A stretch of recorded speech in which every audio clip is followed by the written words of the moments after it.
A visibly emotional Savannah Guthrie speaking out for the first time since her 84-year-old mother was reportedly abducted from her Arizona home. She was pleading for anyone with information to come forward. Someone needs to do the right thing.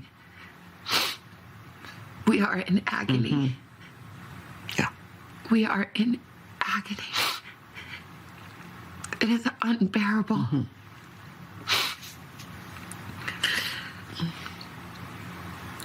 And to think of what she went through. I wake up every night, in the middle of the night, every night. And in the darkness, I imagine her terror.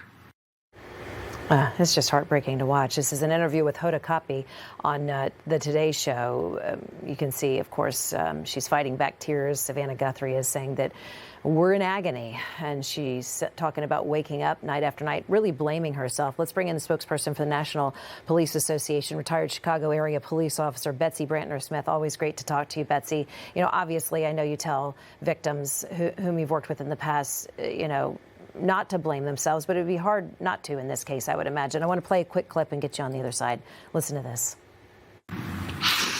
And it is unthinkable, but those thoughts demand to be thought. Yeah. And I will not hide my face.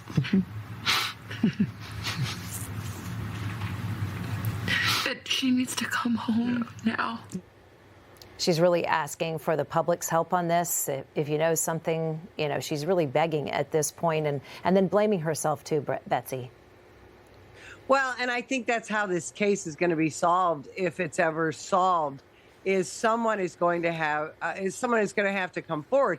And I think that it was very wise of Savannah to do this interview, because she's being very laid bare, right? She is showing how painful this is for her and for her family, and that may reach out and touch someone who knows something, and they will come forward, hopefully, with information.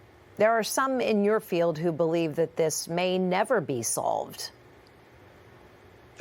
I think that's a possibility, but I will tell you that in the agency that I worked for many years ago, we found literally a pile of buried bones and were able to solve that case. So I think it'll be solved eventually. We're learning more details, and in fact, in this interview, we're learning that, there probably was no fourth entry. We didn't really know that for sure.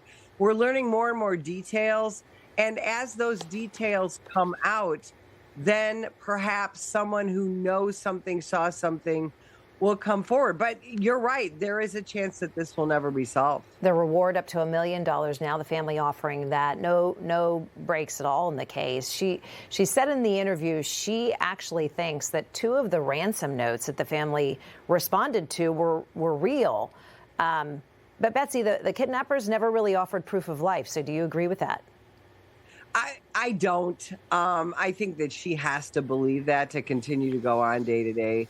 And again, I don't know, but I don't think those were real, because I think if somebody had kidnapped her for money and had put out a ransom note, that they would eventually put out proof of life, and they would come to collect that money in some way, shape, or form. Again, this is such a perplexing case, and I wonder if Savannah doesn't know more than she's disclosing, because she's feeling that guilt that perhaps this was a kidnapping based on her fame, based on some crazy nut job that was obsessed with her or with her mom, and she's feeling very guilty about that, again, because of the poor communication by our sheriff here in Pima County, Arizona. We only know limited information. I know you do live in that community, and so you've had a front row seat to really, would you say, go as far as to say that the investigation really has been botched by local officials there? Well, in the beginning, especially if there was no forced entry to this home, it absolutely probably looked like a walkaway. And that is a very common thing here in the Tucson area, where elderly people walk away, leaving their phone and their hearing aids and their medicine and all those things. So I think that's initially what it looked like. And but again, the crime scene definitely was released too early.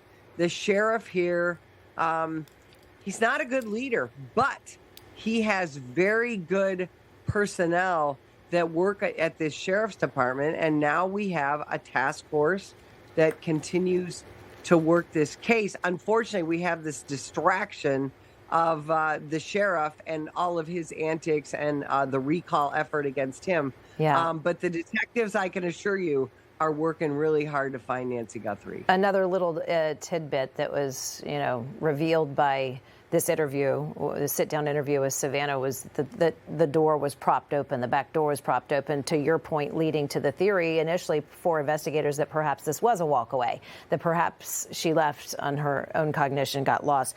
But once, it was determined, that there was criminal activity, and that was pretty early on. Within the first 24 hours, there was evidence of that.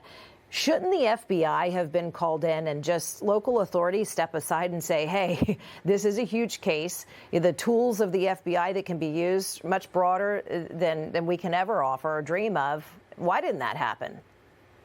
The FBI should have been embraced early on, especially for their forensics capability. And what should have happened in the first 24 hours, once this was discovered to be what it was, is that house should have been buttoned up, sealed up, the entire property and the house, and the FBI and their capabilities should have been brought in to forensically scour every single inch of that house.